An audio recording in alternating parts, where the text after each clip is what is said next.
All right, here we are, everyone. Hello. Hi, Linda Joy. Hi, Brooke. Welcome to all of you to our Seeing Master Tool of Memoir Writing.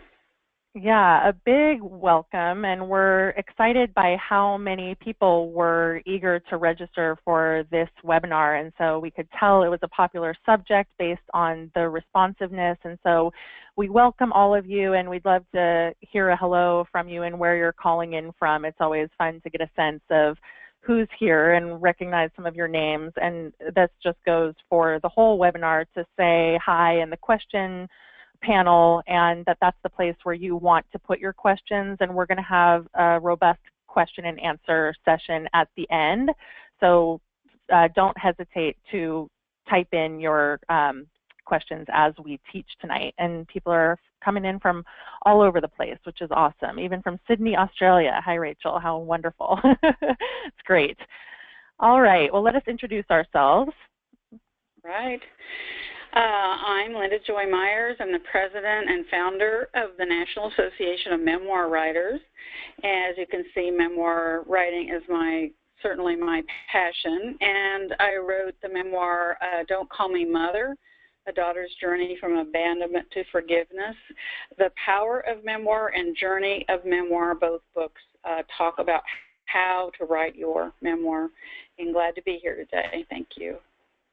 Yes, and I am Brooke Warner. I'm the publisher of She Writes Press and the president of my coaching company, Warner Coaching, where I coach authors to publication. I have a new book out this month, still this month since it's still June, Greenlight Your Book, which is a book about the publishing landscape. But I also write a lot about memoir, including a little ebook called How to Sell Your Memoir. And Linda Joy and I have a book together called Breaking Ground on Your Memoir.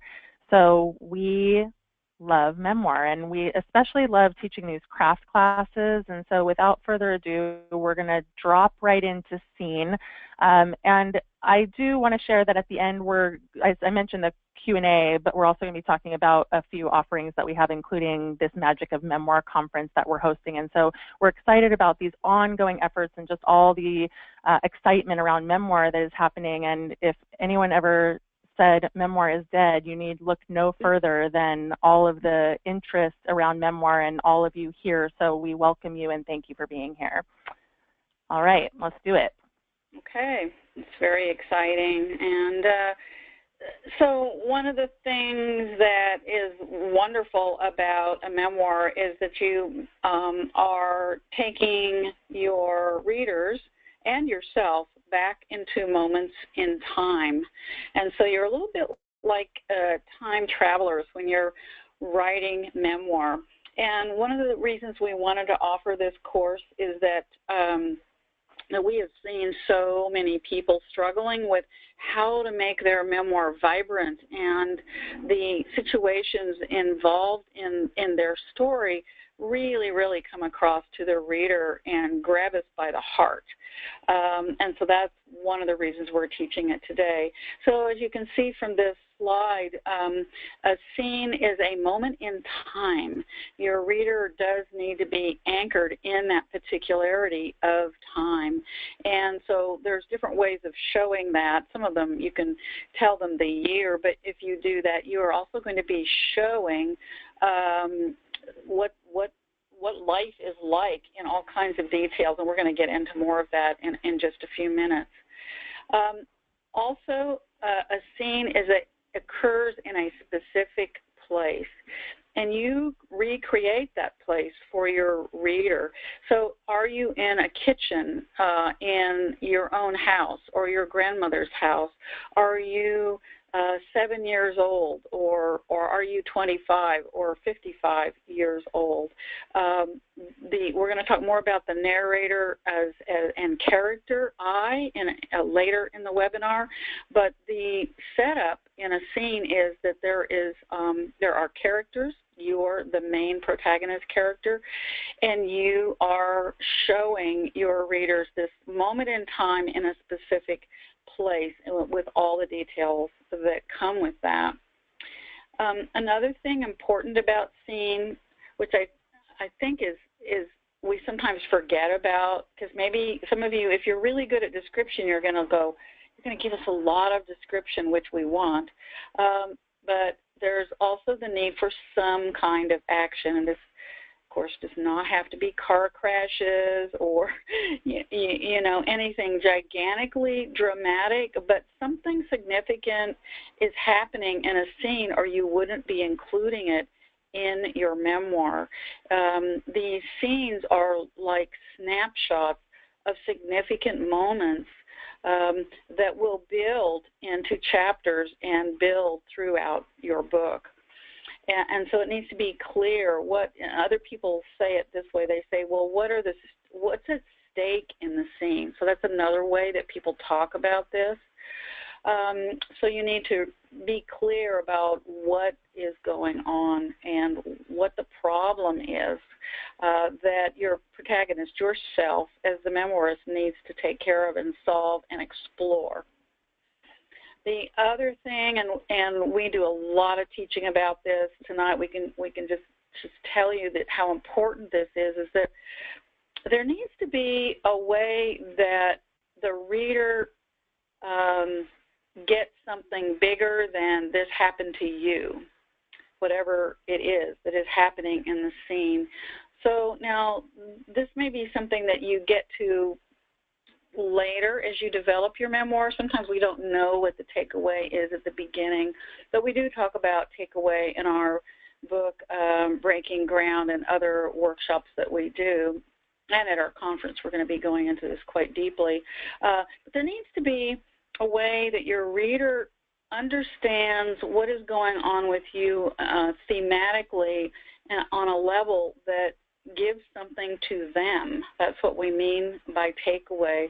So let's say you're writing about the death of your grandfather, and you're talking about what happened, and maybe you go to the funeral home or you're mourning for him. You're probably also thinking about all these different moments. Maybe you even go into a flashback in your chapter or create another scene with a flashback. But then the reader is going to be going with you into the specifics of this moment and thinking about someone that they loved and knew that had died. They will be with you in a larger way. And I think when we first start writing, I know I did, first it's my story. What the heck happened, and how can I even figure out how to put words around it? Then, as I kept writing my memoir, and as we teach people, we see them going through these stages of development in their memoir writing skills, and they begin to stand back after a while and go, oh, I see, here it is, here's this moment that, can teach someone else something. I get it. So it's a process, and you need to be patient with it. The last thing we're going to talk about right here is dialogue. Now, I know memoirists struggle with dialogue, how much to include. Some people feel like if they include dialogue, because they did not have a tape recorder with them when they were 9 years old or whatever, taping who said what, they feel like they need to cast the book as fiction. They feel that they might be accused of lying. This is quite an ethical dilemma for a lot of memoir writers that we work with. But what is understood by most of the world, I can't vote for all of it, but most of the world of memoir writers, is that you stick to what the emotional deliverable is in the scene when people were talking to each other. The main thing about dialogue, as soon as somebody says something, is it delineates their character. So if your grandmother says, how dare you cook the beans that way, don't you understand anything? We get more about that interaction and that person than if you said my grandmother was critical. We see it, we hear it in her words. So let's say she was critical, and it's likely she criticized you cooking the beans on this particular day because you remember picking them and you remember most of what happened. You do your very best to create the scene in which you are showing her character and we are brought in we are brought into it. So important, yes, and it segues to the key elements that make scenes come alive. The dialogue and the body language that accompanies the dialogue is a part of that, and we're reading material every day from memoirists that ends up falling flat. You know, that's really what happens when you're not using these key scenes that come alive, as Linda Joy was just talking about. So the sensual details that create the dream, and the dream, you know, quote unquote, is this fictive dream, this moment that even though it's real, we are lost. You know, we're in your story. We're not even remembering that we're reading. For me personally, that's my favorite part about reading. When you're so drawn into the story that you forget you're reading, you're so absorbed in the story. And for anyone who has stayed up too late or who hasn't been able to put a book down, you know exactly how that feels. And that's the experience that you want to create for your readers as well. You can't do that without vivid descriptions. So, and with specificity, it's another hugely important part of memoir writing. And so we see a lot of beginning memoirists who are entering into description, but it's not vivid. They move through it too quickly. And one of the things that we teach in our courses is the value and importance of slowing down. And so people often think that slowing down will make their stories boring, that they lose their reader somehow, or alternately, because you lived it, you don't think that specificity is as important as it actually is. And so you really want to keep an eye on, okay, what are the details that I need to share? What can make this come alive? And it has to do with the rooms and the items in the rooms and the place where you live. Scene is about place, but it's also about the people and the things and what makes a specific place come alive, and that includes sounds, smells, textures, and tastes. So people oftentimes, especially beginners, do tend to underestimate how much of this is needed. But if you all went into a memoir that you love, you would quickly see how much it's there, because you have to remember that this is not a movie, right? You have to create all of the elements that you would see and feel and experience if you were sitting in a movie. And so that requires a lot from you as a writer, and it really requires drilling down, dropping down into the scene, and your responsibility is to make it all come alive. So it's a big undertaking, undoubtedly, and we know that, but the scenes that really pop and that stay with people are these moments in time that are, in essence, recreated. Anything to add to that before I move on, Linda? Just add one little thing, and we can't go into this in detail now, but we just want you to know that there's been a lot of research done about how the brain lights up when a writer, when a reader is reading sensual details like sound, smell, taste, and textures with the specifics. Our brains literally light up in a particular way that shows that our brain is actually gone time traveling, like we were talking about, and has entered this other space with the imagery and everything connected. And so I just think that's completely fascinating. It is, and it shows the power of story. That's the power of storytelling, when you can impact your reader in that way. And of course, it's the goal of all memoirists everywhere. So this is the importance of scene, and scene is the cornerstone of memoir writing. So there's always this question of how to track the arc of your scene so that you can see the beginning and the middle and the end. And people ask about this all the time. Oftentimes when you're writing a scene, it's very easy to lose track of it. You may enter into a particular scene, for instance, maybe something dramatic is happening, and you run inside. Let's say your big brother is harassing you, and you run inside and you lock the door behind you. You have entered into the house, and now you have locked yourself into the house. And if you're in that scene in the house, you have the capacity to leave that scene, particularly to go back into memory or flashback.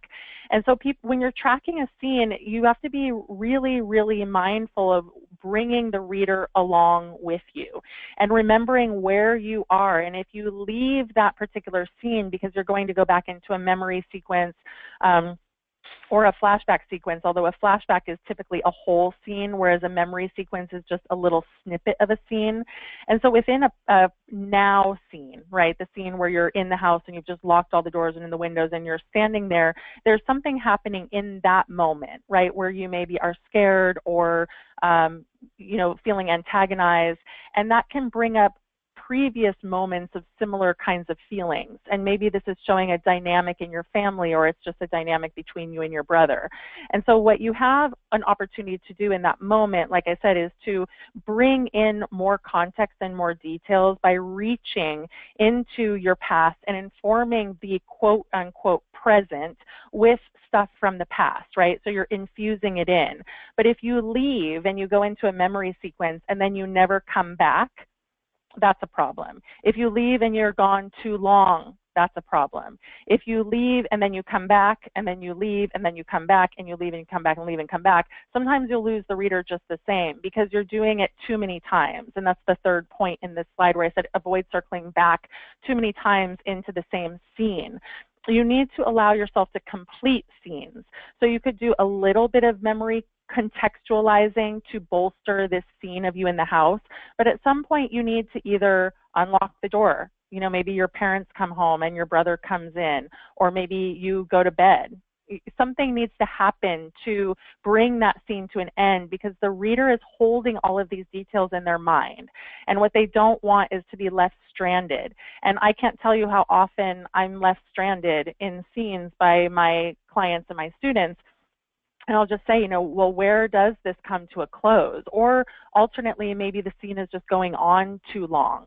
And I'm going to be talking about transitions before we end tonight. But one of the big ways in which we experience chapters in books is through transitions and through moving from one scene to the next. And most chapters are comprised of about 3 to 4 to 5 scenes.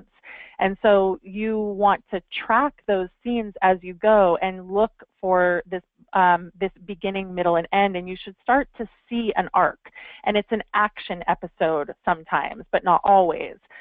Sometimes a scene is just a moment to illustrate a dynamic or to show how you feel about something. And sometimes it's actually progressing the plot along. So the real trick with scenes that I would give you guys as an actionable thing to do is to read other people's memoirs, to track scenes in a single chapter of a book that you love. Go back to a book that you have already read. I saw Cheryl Strayed give a keynote a couple of years ago, and she told the audience how she learned to write was by literally transcribing other memoirists' words. And I thought that was so fascinating because what she was doing then was sitting down and keyboarding other people's writing. And there is nothing to make you experience the power of a scene and being in a scene than to write someone else's words. And I noticed a lot with memoirists, you know, people are so concerned in memoir about rules. You know, I shouldn't do this, I shouldn't do that. And of course, it's because you have had what Linda Joy calls the memoir police probably unleashed on you. And so you feel this concern like, oh, I'm going to copy someone, or oh, it's not going to be the truth, or I'm going to be overly influenced. I would say not to worry about any of that stuff, and that the value of learning how to write a scene, you know, by reading other people and being influenced by other people is so important. And the other thing that you can do is track scenes in movies. You have to understand scene to be able to write scene. And if you start paying attention in movies, you'll see fade-ins and fade-outs, and you see how directors actually are tracking scenes in movies, and then you can start to go, oh, okay, well, what was the arc of that? Where did we enter? And then what happened in the scene and where did it close? So again, familiarizing yourself with the power of scene and what it can really do for you once you start to understand it will be a game changer with your own memoir. Mm. Yes, I think it's wonderful to think about movies and notice what the beginning, middle, and end, there's a shape to the scene. And notice in a movie, what's the beginning, middle, and end? How did they enter it? Did it feel like it went on too long, or was it just right? And then how was the scene ended? And you can learn a lot from that, as well as noticing it from other people's writing. So those are really great suggestions. And so part of what is needed in a scene is someone to guide you, the reader, through it. When you're reading, when you're experiencing scenes, and then in these moments with what you're reading, and that guide is the narrator. So as a narrator, you are also moving back and forth in time, and so Brooke gave the example of a flashback. So just to clarify again, a flashback is a separate scene in another time frame, and it is set off with a transition, which Brooke is going to cover later. But you let the reader know we're leaving the one we're in, we're going back into the past, and we're going to come back out again. And so the narrator is the voice that guides you, the reader, in and out of time. And the narrator is also reflecting on what is happening in the scene. And so one of the things that we notice is that people who are writing the scene, they'll have a bit of dialogue. They'll say, he walked in the room and surprised me. They'll show that somebody came in the room and surprised them. Then the person that came into the room is confrontive, let's say, creating a conflict of some kind. And what we see a little too often is that we'll have an exchange of dialogue between the narrator, between the memoirist and this character, but we won't know what the memoirist, who is the character in that scene, is feeling or thinking. We'll just see something go back and forth. We call it talking heads. So the other thing that we notice is that people come into memoir writing having heard often show, don't tell, and those are good. That's a good way to help people realize that you do need to show to get people to feel, like we were talking about earlier, to get the brain to light up like we were talking about. But in memoir, you need to tell us also. And in good fiction, too, we know what the narrator and the character are feeling and thinking. In good fiction, somebody is confronted, the person reacts, they're thinking something, they're feeling something, then they say something, and then they react to the other response back and forth. It's sort of like these two dueling voices. And so the way that the reader is drawn into the deepening with you as the character in the story is that we are following what your thoughts are. The other thing, when you study dialogue writing along the way, you'll find out that writing teachers and so on suggest that a lot of times we'll say something different than what we're thinking, and that creates tension. And we all know that tension is a way to get our attention as readers and as moviegoers, for that matter. So when we know there's a difference between what someone is saying and what they're feeling and thinking, we are turning those pages really, really fast to find out what the heck is going on and what is going to happen here. And in regular life, this happens all the time. How are you? Oh, I'm fine. Really, in your mind, you're going, well, I'm really terrible, but I know you don't really want to hear about it, so I'm not going to tell you that, that my best friend died yesterday. Things like that. So now, the overview here is that your memoir, you build your memoir with scenes, and the scene is made up of narration and these particular moments with sensual detail and dialogue and thought and reflection woven together in chapters. Now, Brooke already talked about, there's, I think you said 3 to 6 or so scenes in a chapter. And we're not going to develop that line right now, but when you are building your memoir, how many scenes in a chapter creates an issue with pacing, and these are things to keep track of gradually as you continue to write.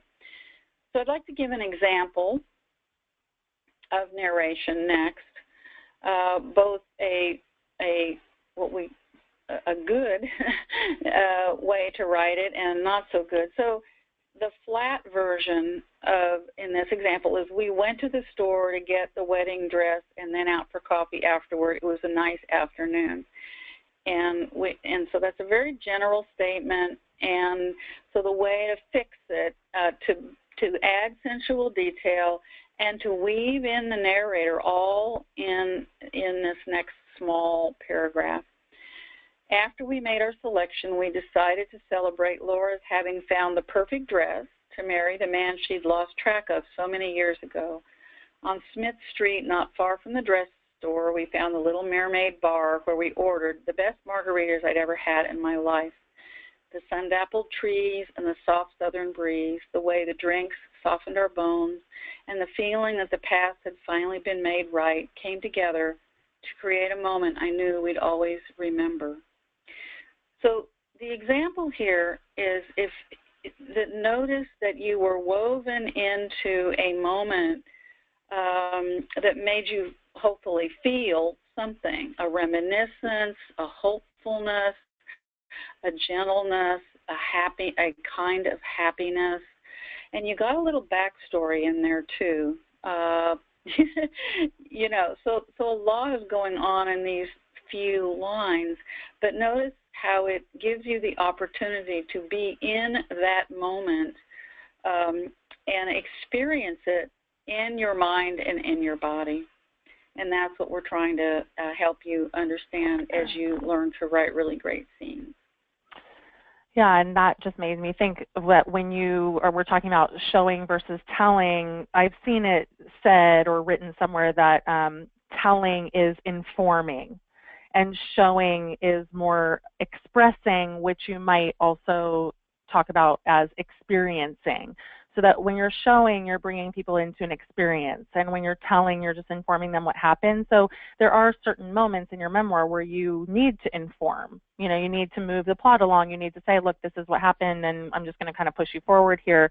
The problem is if you do that too much, and lots of scenes are just full of informing to the degree that sometimes I give my students the feedback, look, this is feeling a lot like reportage. You know, how can you drop into this scene so I can feel it with you? And this little narrative example shows, you know, a small way to do just that. All right, so I'm going to be talking about transitions, which I had seeded earlier, and how they connect your scenes together. So when we've said tonight a couple times that your chapters are going to be made up of maybe 3 to 6 scenes, and that's a ballpark. I mean, you will read books that have more than that. You may possibly read books that have less than that because they're just different ways to organize memoirs. That said, transitions are these moments where you, the author, move the reader physically or emotionally. And sometimes your transition moments are going to be intuitive. It feels like an ending.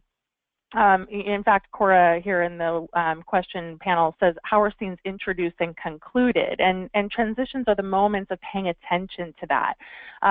You may introduce a scene when you have movement to a new place.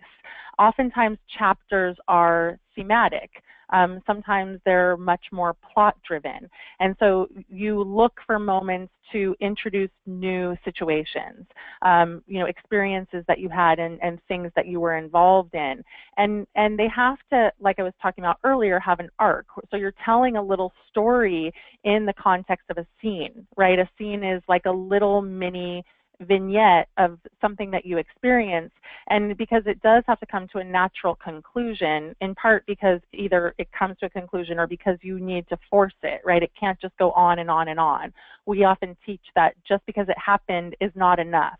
Your scenes are often driven or informed by your themes, themes. And so if you know what you're writing about, you know, if you have something thematic, and we spend a lot of time in our class really helping authors to understand this because it's so hugely important. Your memoir is not just a series of events that happened over your life. That is an autobiography. So your memoir is, the way that the scenes can be thought about is that they connect back to this overarching theme that you're writing into, and this might be spirituality, it might be coming of age, it might be addiction, it might be abuse, it might be relationships. You know, we have a whole list of categories on our website that you can try to figure out, okay, well, what is it that I'm doing? What is my theme? What is my larger message? And if you know what those are, you can identify these transitions too, because you're moving from one scene to the next, but your scenes should all be pertinent to your larger thematic message of your book. And so the image that I have here on the slide I think is quite perfect, because they are like little bridges. You know, you're segueing from one space to the next. And you are in charge of this, right? This is the creative aspect of memoir, where you end a scene and as you're looking to be like, okay, where am I going next? You are literally etching this bridge. You're saying, okay, what is the connector? What is the thing that makes what I'm about to talk about connected to what I was just talking about? And it's a skill set to learn that. And the other fun thing about it, I think, is that there's not a right answer. Sometimes when I'm helping people think about better segues or transitions, we start brainstorming possibilities. Well, could it be connected this way? Could it be connected this way? You know, was there an experience that you had that reminds you of this? Or is there another person in your life who you could bring in here? You know, there's lots of different possibilities, because you're playing with your content, even though the content is the events of your life. So you all need to be building those bridges between scenes, and again, it should be a moment. Like I say here, look for movement to a new place or an emotional shift. You know, it's like music in that way. Transitions are the pause in music. Okay, and that you don't want to, I mean, unless you're listening to like heavy metal or something, you will notice that music has pauses and downshifts and tempo changes. And so that is similar to memoir. And you have these opportunities to create that kind of experience. And there are different emotional levels of intensity. You know, you might have kind of a high moment, and then that might end in kind of a sticky situation where even the reader's experience is on heightened anxiety or alert, and then you may move into something a little bit more calming. Again, there are hundreds of memoirs out there for you guys to look at to see how these are handled. And sometimes when you're reading memoirs, you'll see that transitions are handled with line breaks. Okay, so what that means is that you'll end a paragraph and then you'll see a big space in the middle of the page or wherever the scene ends, and that identifies to you that that big space is that the writer has identified that as a transition point. So pay attention to those as well. Sometimes they're handled with actual design elements, and sometimes people don't have them. Like Cheryl Strayed, fairly famously in Wild, she has some line breaks, but she doesn't use very many. She transitions in and out of scenes without firm line breaks. And so your own decision making around that is kind of up to you. But when you're new in your beginning, it's helpful to start to identify line breaks so that you yourself are tracking your scenes and you're weaving these chapters together scene by scene by scene by scene. So the segues are important, and they are like the glue that hold your scenes together. Some people think about it as quilting. You know, there's little pieces of quilting, and there's edges, and there's boundaries, and there's, you know, then there's different ways to write too. So it's just good to notice what are you doing and ask yourself, what am I doing here? What is my... Exactly. What am I doing here? I love that metaphor too, because the thing that is cool about a quilt, as anyone who has seen one knows, is that if the patches were organized a different way, the quilt would still be beautiful. And so that's important to understand about your memoirs as well. There's no necessarily one right way to stitch the thing together. Sometimes you need to figure it out and then commit to that. But the structural elements of this is really a big puzzle to figure out how do your scenes fit together. But at the end of the day, the scenes are the building blocks. And once you have the building blocks, you can build the building of your memoir. Right, exactly. Yeah. Okay, so we're thinking here about the gift that we give our readers, and we really are giving readers a gift. A couple of hours ago, I taught a class I've been teaching for 7 years online in close to 20 years elsewhere. What it has to do is that each of us, each of my students that are writing a story, the other people in that group feel it's a gift to them to be able to read it and witness it. And the part of that gift is being able to be to write in such a way that we're experiencing the I character. I was 9 years old. I went to the park that day with my grandfather, and after that, nothing was ever the same. So we're with the I character in a scene as a young child. As I look back on this years later, I understand that such and such. And so you have this weaving with the narrator, both in memory, and we were talking about memory and flashback. Memory is a short moment where you're thinking about or remembering something, and a flashback is a full scene. But the reader is being woven back and forth in time through experiencing the fullness of the moment as you are embodied in it when you're the I character.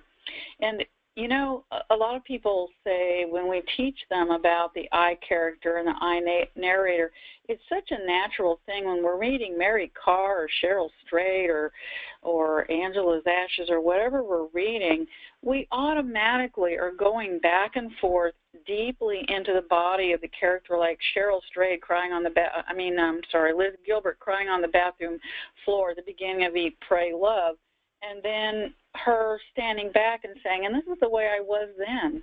You know, I'm not that person now, but that moment did something to me, and I had to understand what it was. So this is what I went and did, and this is my story. So that's your I character in that moment of breakdown and the I narrator.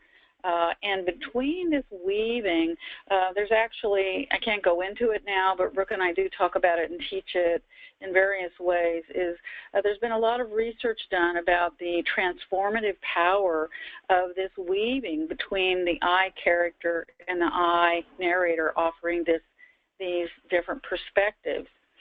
And so there's two parts to the transformation I just want to mention briefly. And one is that the transformation you experience when you're consciously creating the I character, you go into these moments. Like, for instance, when I wrote Don't Call Me Mother, it was Oklahoma in 1955, and that was a different world than we live in now. There was much more emptiness. There were fewer cars. There were no freeways, and creating a kind of loneliness that was part of that landscape and part of my life. So it was a metaphor as well as a reality. And so by taking people there and then, you know, offering that sensual experience in that moment, other people are going to be, the reader is going to be thinking about these moments in their own life. It could have been later than that in their life, but where the landscape and the setting and the moment is so different than the way things are now, and yet we can stand back as we're writing and know that we, the author, we, the narrator now, are not that child. We're the person that is quilting, creating, formulating, choosing words, choosing language, and we are now empowered, whereas perhaps we were younger in these other situations. We were not empowered. And in this weaving back and forth of the character and the narrator, we are changed. We are changed at heart and in body. So this is some of the exciting stuff that actually there's quite a lot of research on that I don't have time to share with you right now, but it is part of this amazing journey of memoir writing, to be juggling all the elements we're talking about tonight and finding out where we are in it as a storyteller. Yeah, I love how you articulate that, and we see it so much with our students, and this transformation, because you come to it for a lot of reasons. You come to memoir to share your story and to help others and to give people a gift, in a sense, probably something that you didn't have when you went through your experience, or because people tell you you need to write your story, it's so powerful, it's so unusual, it's so crazy, whatever you hear. But then the journey itself is its own unique thing, and everyone we know is transformed from the journey of writing the memoir itself. So just wanted to punctuate that. And those of you who are well in it know it well, I'm sure. So we have so many questions, and so we're going to have, as I said, a robust Q&A section. I had people emailing me questions, so thank you all for that. And then there's also all these questions in the window, so we want to give you an opportunity, and I personally love Q&A, and so we'll do that. And before we get to it, as we said, this is an opportunity for us to get to know you guys, to share with you what we're doing, and some of what we're doing is, of course, other events. And we always offer free stuff, and we love for people to come to our free webinars, and we hope that you'll take advantage of some of the other things that we do that are like our classes and our conference. And so particularly we scheduled this today to share with you about Magic of Memoir, and that our early bird pricing ends tomorrow, July 1. And so it is in Oakland, California, October 15th and 16th. We have these great bonuses for early birds about like we're going to be reading 20 pages of your writing and giving you feedback. We have a t-shirt. We're giving you a free course that we taught. We're having a raffle. And then excitingly, we have these expert memoirists coming, and they're going to be sitting on a memoir panel and telling you about their experiences, including Meredith Moran and a handful of others. But Meredith has a new book out, and I know a lot of people have read her work. And then we have 3 agents who are coming, so you can meet and pitch the agents. So we are excited to let you know about this, and registration will be open through tomorrow. The Saturday, by the way. Tomorrow is Friday the 1st. Yeah. The 30th. Okay. Yeah. Well, regardless, it goes through the July 1st. We have date issues sometimes. So, yeah, we wanted to let you know about this, and we welcome any questions. And we're going to move into Q&A now. And we encourage you also to follow us on social media. We both do tons of stuff online, both on our Facebook and Twitter feeds. You'll see a lot of different stuff about memoir, posting on memoir, and then we encourage you to look at writeyourmemoirinsixmonths.com, where you can sign up for our newsletter and get a drip feed, so 10 articles come to you in your email. So we thank you all for being here, and encourage you to look at our conference and other stuff. All right, so anything to add, Linda Joy, before I move into the Q&A? Yeah, take it away. Go ahead. Let's look at some of these great questions. All right, yeah, so many. And one of the biggest questions that's coming through actually is whether you guys will get a recording of this. And the answer is yes. So tomorrow morning, I will send out the recording, and someone kindly asked if it was okay to share it, and yes, totally. We appreciate that. We are eager and excited about getting the word out about memoir. So, and also just really, truly happy and wowed by the interest in memoir and what we're doing here. So thank you. Okay, so let's see. We'll get into this stuff. Sorry, I got to scroll up here. Okay, here's a question from Teresa. Memoir is altered through our own personal history and experience. So how much of our memoir, how much of our memory of events and stories must be totally true, or is it the emotional truth that is the most important thing? Well, we talk about this a lot with people. I mean, everybody that's in a room at a certain moment has probably a different sense of what the truth is, quote unquote. So you as a memoirist are going to be experiencing that moment through your body, through your mind, and it will be your emotional truth. Now, there are certain things that we can't research, like the placement of the tea kettle on the stove on that particular day, but other things we can research, like where a store was located or where a certain house was located. You know, so people do go through a range of questions around how much has to be accurate and what does that mean, and also what are we interpreting. And really the biggest place where memoir writers and teachers stand is, this is my experience and this is what I'm sharing with you. Great.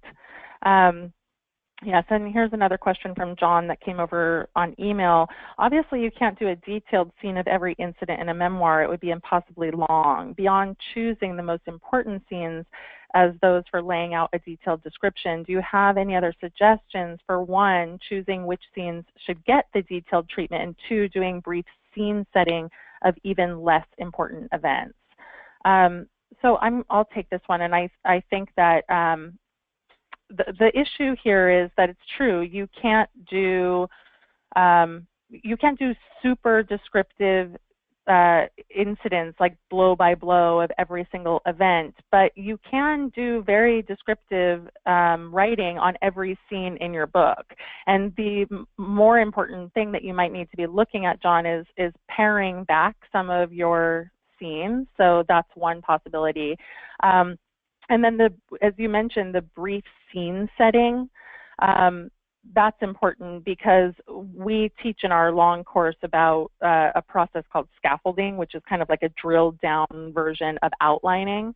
And we both believe that it is important to set your scenes up in advance, if at all possible, or at least to project out for a single chapter what the scenes in that chapter are going to be, because then you're not just writing into the abyss. And it's sometimes a good and important thing to write into the abyss to see what happens and what's there for you.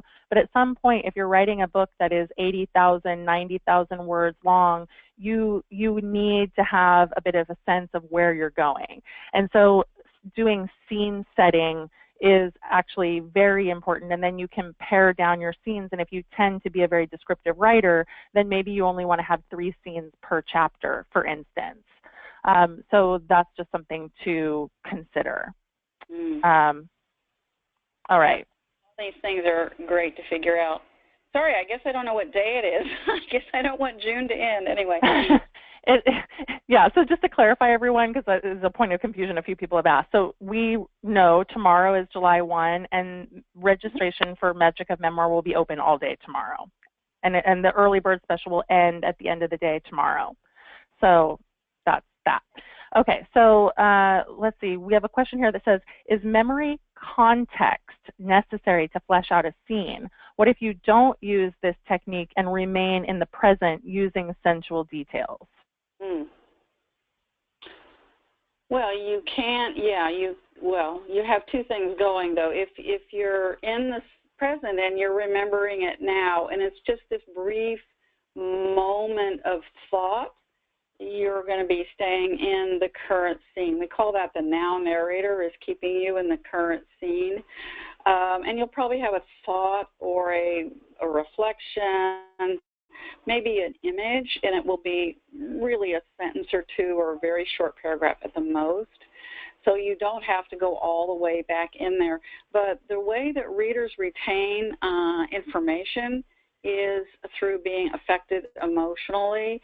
So if you're able to use an image or a sensual detail to anchor that memory, that will make the reader remember it a little bit better. Yeah. So it's just different tools that you have at your disposal. The only time I think that I see people never using any memory sequences at all is in coming-of-age memoirs. So you don't have to do it, but it is basically like a layering. You know, it's a deepening of your writing process. So you might just want to experiment with it and see how does it feel if it's something that you just maybe haven't been conscious of integrating into your writing for whatever reason. All right, so Alana says, what is the line for too much memoir in an inspirational self-help book? One wants to create takeaways grounded in experience, So when is too much experience and too much and becomes a memoir instead?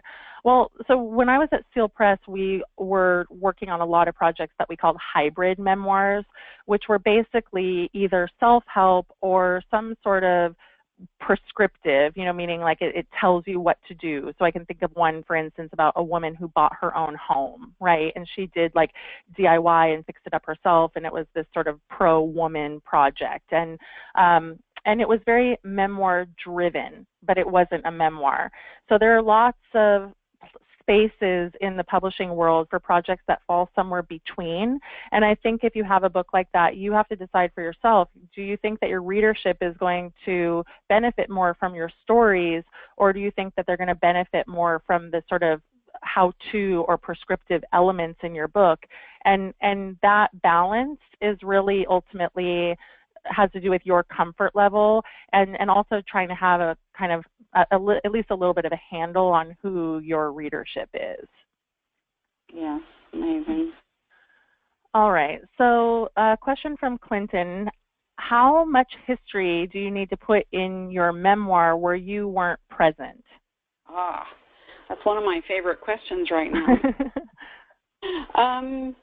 So we work with a lot of people who are who say, I'm writing my family's memoir, and in many and most of these cases, the people that they're writing about no longer exist.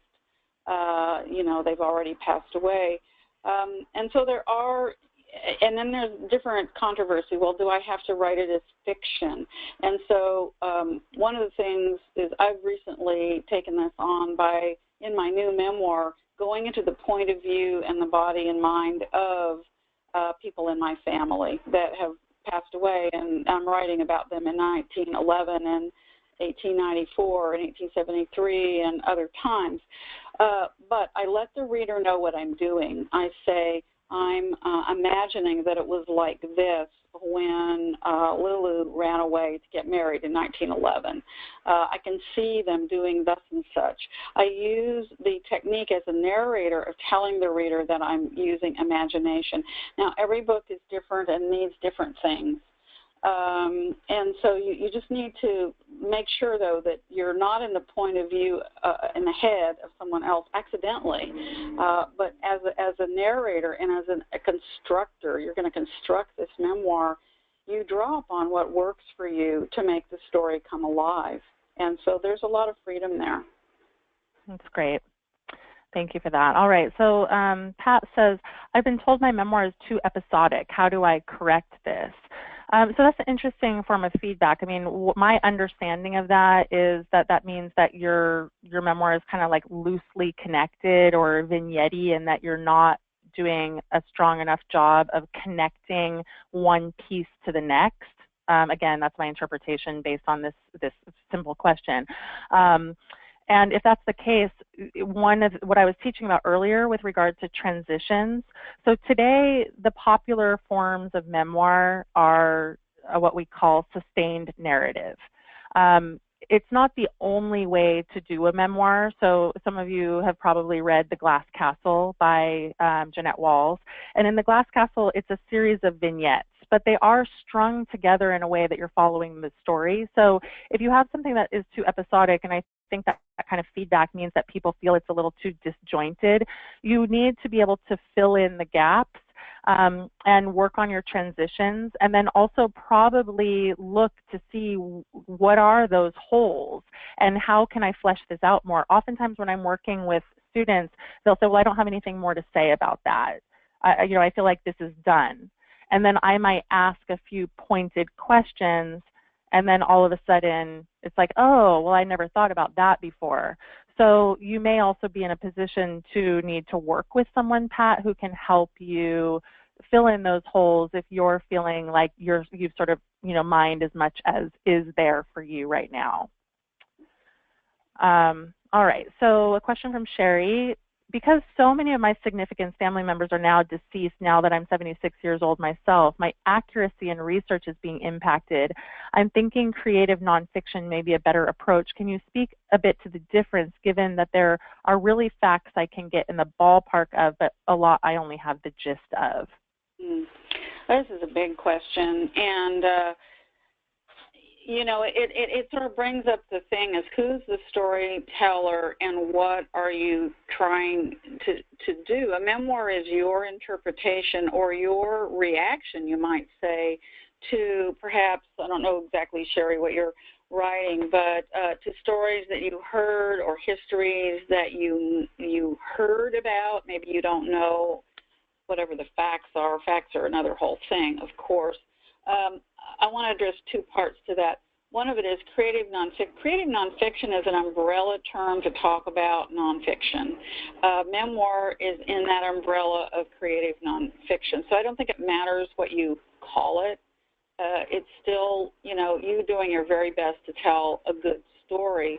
Now, in terms of certain facts, you can do some research about birthplaces and birth dates and deeds and titles, and there's a lot of ways to do research on Ancestry.com and other direct research. But again, even if you have facts, you're going to be interpreting them. And let's say you have a bunch of stories you vaguely remember from being a child. I know that that was the case for me in my memoirs. I would write about what I heard or what I remember that I heard, and I would write about what I thought and felt about it then and what I think and feel about it now. And if it left me wanting some more information, I would try to go find it, and you either do find it or you don't find it. But the fact that you're on the journey of the search is actually a very interesting point in writing your book. We're all on a search for identity in some form or another. And so there's just different ways. There's some creative ways that you can handle that and to think about it and try not to get pinched off like, is this a fact? It's still your experience and your reactions that we're interested in. Yeah, definitely.